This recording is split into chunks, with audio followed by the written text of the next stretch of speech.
Hello everyone, I'm Fatima. I'm a registered migration agent with Aussizz Group Brisbane.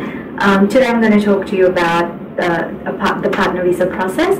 We have recently received a lot of inquiries and questions about it from clients, so I thought I'll just sit down and go through the finer points with you.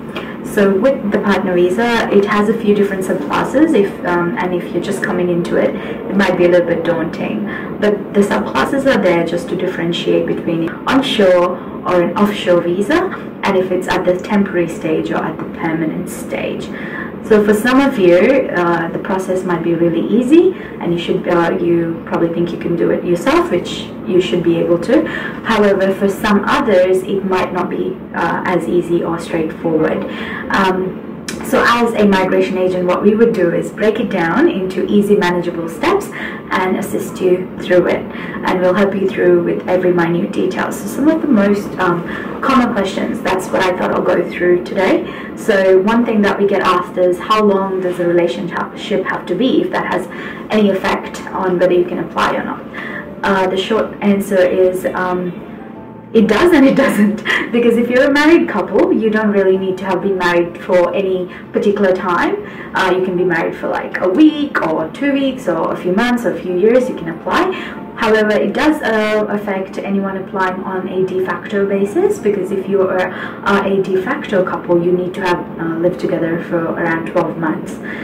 There are some circumstances where that doesn't apply, so for some people that will not apply, but we have to go through it case by case to find out whether it applies to you or not.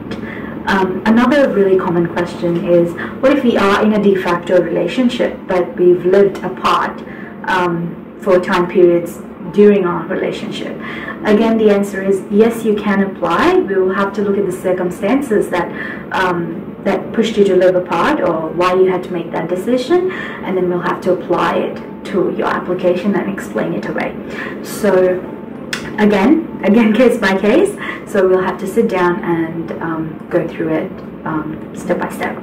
Another really common question is if you can bypass the temporary residency stage and just apply for a permanent residency stage straight up.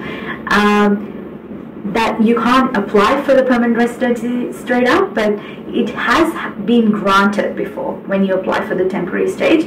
For some people, they do grant the permanent stage straight up, and in special circumstances. So say you've been in a long-term relationship, or there are dependent children involved, so it has happened, but it's not a very common occurrence.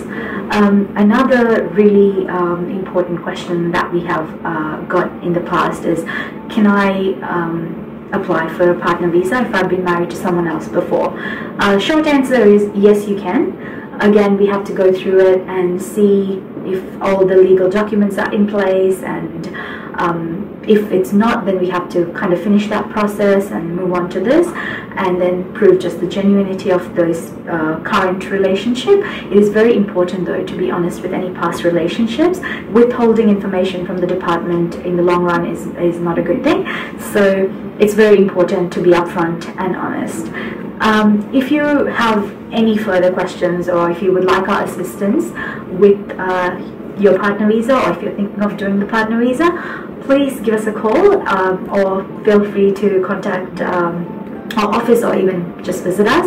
The contact details are in the description, and thank you for listening.